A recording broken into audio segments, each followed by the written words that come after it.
Hey guys, Brian delivers you the goods here. I'm returning to you tonight for this movie review, and hopefully you'll enjoy this movie review for Killers of the Flower Moon that I'm going to be reviewing for you guys tonight.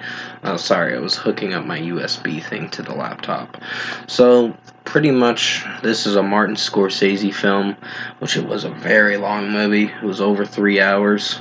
It was 208 minutes. So, 3 hours and 28 minutes is very long, almost 3.5 hours of a film. So, I'm going to discuss what I watched for this Martin Scorsese film. I don't think it was 208 minutes if I remember correctly. I think that's what it was, is what it said. So, pretty much, I'm going to discuss what I watched for this Martin Scorsese film, Killers of the Flower Moon, with Leonardo DiCaprio, and let you know my thoughts on this movie overall. So let's dive into this movie review now. It's basically, the premise of the movie is about this Osaka tribe or whatever that finds Osako tribe or whatever they're called, that finds this oil mine or whatever, an oil field where they profit from it, and then basically they get all the nice cars for this was film. This movie was taking place in the 1920s, and this was when World War I was, I believe, ending. But basically, the film was very intense. It was quite a film.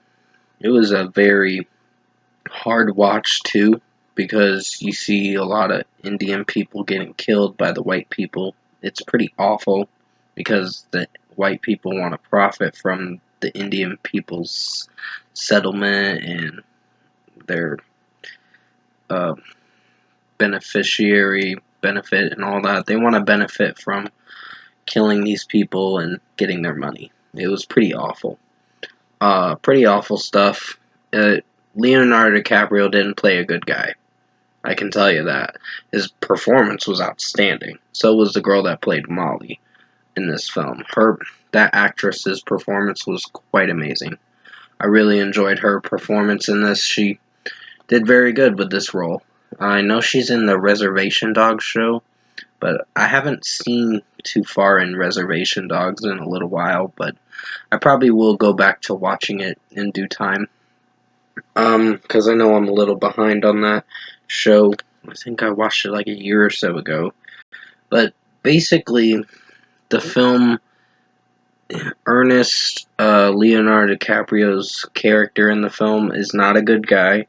He is an accomplice to many murders.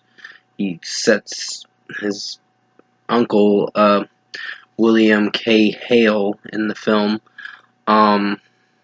Robert De Niro's character, he was the mastermind behind the Indians getting killed and all that.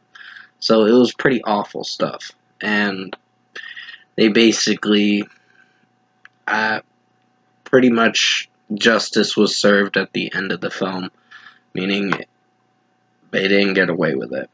I can tell you that. But it was pretty horrifying stuff to see through the film, and there were some things that were being told throughout the film about their heritage and how the white people are killing the Native Americans and profiting from their tragedy. So it's pretty awful stuff. But overall, the film was an intense film. It was a very entertaining film. I think Martin Scorsese made this film the way it should be because it's telling the story about what the book was written about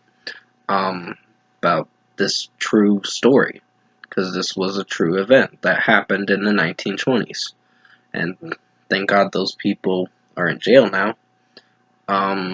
But William K. Hale was the one that was the mastermind behind it all. Robert De Niro's character was just I didn't like his character at all. I was like, oh my god, these people are just evil. So, pretty much for a score for me, I'm giving Killers of the Flower Moon, the 2023 film, a 9.5 out of 10. This was a really well done film. I think Martin Scorsese did a good job with this film. One of the contenders for best movie of the year, in my opinion. I don't know. It was a really hard watch too, as well, because I was really invested in the story, and uh, basically I enjoyed the film for what it presented to me. And it was a very long watch, so keep in mind, if you are not into over 3 hour movies, this may not be the movie for you, but it is worth checking out. I can guarantee you guys will not want to miss this movie because it's a really amazing film, but it is a very long watch, so you're sitting down watching it in the theater for like almost 3.5 hours. It still takes up some of your day. A few hours of your day. So pretty much 9.5 out of 10 for Killers of the Flower Moon. I think Leonardo DiCaprio's performance and Robert De Niro's performance were outstanding. Even the girl that played Molly was amazing with her performance. So with that being said, this is a film that's worth winning an Oscar for sure for the 2024 Oscars and all that. So with that being said, thank you for watching this movie review tonight. Have a good night.